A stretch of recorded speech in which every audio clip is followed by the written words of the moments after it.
We will learn about pollution monitoring. First, bioassays in environmental monitoring.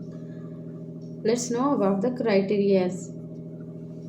First point, it should readily take up pollutant, that means absorption or adsorption.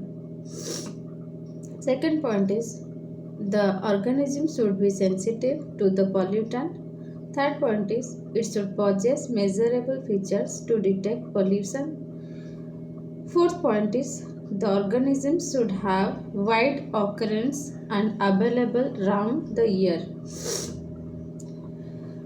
And sixth point is the bioassay should be simple, reproducible, and cost effective. Now let's know about plant test systems in bioassays. First is algal bioassays. The algae used in the test assays include cholera, microcystis, spirulina, navicula, senendesmus, anabina, alva, cordium, fucus, and laminaria. Now let's know about plants. Now let's know in water system. In water, organic pollution can be detected by using the blue-green algae microcyst, while metal pollution can be measured by navicula.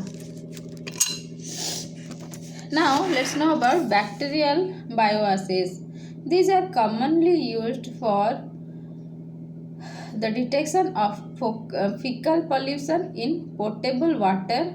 The most widely employed test being is coliform test, Ames test that detects mutagenic pollutant is carried out by the bacterium Salmonella.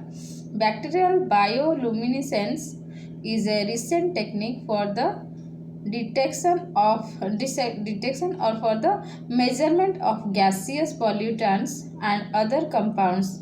Example: sulfur dioxide, formaldehyde, ethyl acetate, etc. Photobacterium phosporium is the organism of choice for bacterium bioluminescence. Let's know about lichens in bioassays. Lichens are widely used for the detection of atmospheric gas pollution, particularly in cities. Lichens are very sensitive for the measurement of sulfur dioxide. Now, let's know about mosses in bioassays. Environmental metal pollution can be detected by using certain forest and aquatic mosses. Example: Stereophyllum sphagnum brinus. Now let's know about vascular macrophytes in bioassays. Water hyacinth, that is Ecormia crassipes, and duckweed lemna minor are used to detect aquatic metal pollution. Certain biochemical parameters of macrophytes are used to serve as biomarkers of pollution. Example: peroxidase activity increases due to metal pollution. Inhibition of nitrate reductase activity by mercury. The other bioassay parameters are the estimation of soluble proteins, nucleic acid, chlorophyll, and assay of enzyme. Example: catalase, peroxidase activities. Now let's know about pollution induced peptides in bioassays.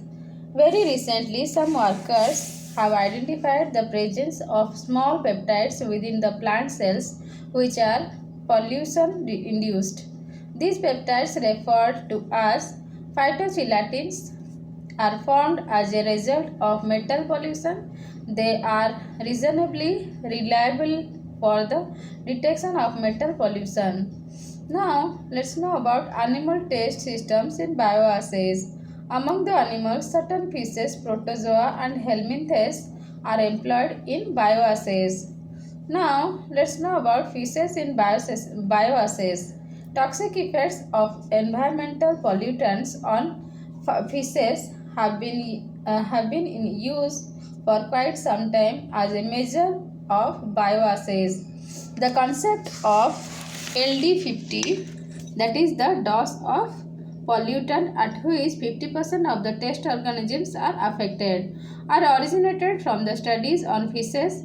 The criteria or parameters used for assessment of fish bioassays include changes in the morphology and organs, behavioral pattern, and modifications in metabolisms.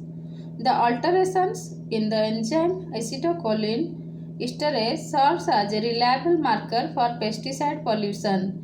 The most common used species in bioassay are Catla, Teleost, Labio, Chana. Now let's know about protozoa in bioassays. The ciliated protozoa serve as a good bioassay system for the detection of environmental pollution.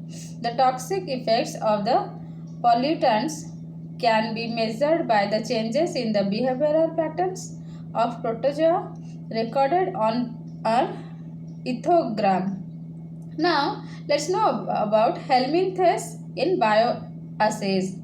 Rotifers are a group of helminths that grow on aquatic vegetation. They are used for the detection of organic matter in the water, given by BOD, biological oxygen demand. Rotifers with round the year availability, easy cultivation, slow growth rate, and easy recognition are used for biomonitoring of water. Now come to pollution-induced peptides in bioassays. In case of plant bioassays, pollution-induced small peptides are found in animal cells. Also, they are collectively referred to as metallothioneins, comparable to phytogelatins in plants. Metallothioneins are used for the detection of metal pollution. Now, let's know about cell biology in environmental monitoring. Cell biology deals with the study of the structural and functional aspects of the cell and the cellular organelles. It is successfully exploited for environmental pollution detection, particularly with the reference to mutagens and carcinogens. The cell biological methods primarily aim to trace the harmful effects of pollutants on different cellular components, membranes, chlorophylls, mitochondria, chromosomes, etc. In addition, the macromolecules, namely nucleic acids, particularly DNA and proteins, are also used. Further, cell biological methods help in understanding the mechanism of toxicity of pollutants. Now, let's know about membrane damage in bioassay. The plasma membrane, an envelope surrounding the cell, protects the cell from hostile environment. It is the first cellular component to be directly exposed to pollutants. The physical damages caused by pollutants or their deposition on the membranes can be detected by light, phase contrast, and electron microscopy. This approach may not be always practicable. The alterations in the superpermeable the approach may not be always practicable. The alterations in semi-permeable properties of the membranes due to pollutants can be detected by leakage of enzymes.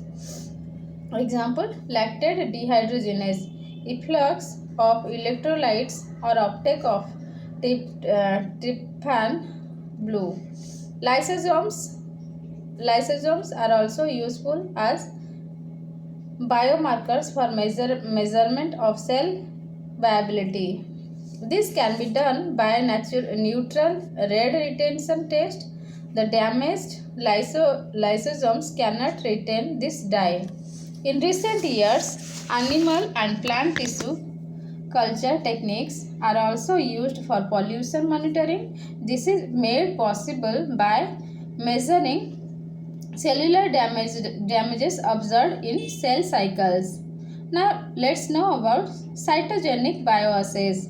The genetic damages of the cells as reflected by changes in the chromosomes can be effectively used in biomonitoring of pollution. For this purpose, animals, example insect Drosophila, and plant, example Arabidopsis, with shorter life cycles are preferred. Other plants such as pea, maize, and soybean are also used in cytogenic genetic bioassays.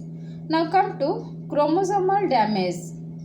Let's know about chromosomal damage. The pollutants may cause several types of chromosomal damages: fragmentation, breach formation, disruption in cell division. The chromosomal alterations can be effectively used for the pollution detection. It has been clearly established that the severity of chromosomal damage depends on the chemical nature of the pollutant. Now let's know about micronucleus test. Severe damage to chromosomes by pollutants may result in large-scale fragmentation of chromosomes, followed by micronuclei formation. The degree of micronuclei development is directly related to the severity of the damage. Micronucleus test is used for screening of mutagenic compounds. Sister chromatid exchange. Let's know about sister chromatid exchange. The damages caused by pollutants results in mis-exchange of chromosomal segments during the cell division. The sister chromatid exchange SCE can be detected by using a fluorescent dye technique. Now let's know about Amis test in bioassays. Amis test can be used for detection of chemical mutagens and their carcinogenicity. This is very widely used bioassay for screening of various pollutants, drugs, cosmetic, food additives, and metals. Amis test employs the use of a special mutant strain of bacterium, namely Salmonella tryptimurium. That is this organism cannot synthesize histidine. Hence, the same should be supplied in the medium for its growth. Addition of chemical carcinogens causes mutations. Restoring the ability of this bacterium is synthesize histidine. By detecting the strains of Salmonella in the colony of agar plates, the chemical mutagens can be identified. The Amis assay can detect about 90% of the chemical carcinogens. Recently, the yeast cells Saccharomyces cerevisiae are also used for the detection of chemical carcinogens. Now come to molecular biology in environmental monitoring. The use of molecular probes and immunoassays in monitoring of environmental pollution is gaining importance in recent years. Molecular biological bioassays are particularly useful for the detection of bacteria, viruses, and other pathogenic organisms that cause diseases. Let's know about DNA probes. DNA probes and polymerase chain reaction can be effectively used for water quality monitoring, particularly potable water. However, these techniques are expensive and not practicable at all places.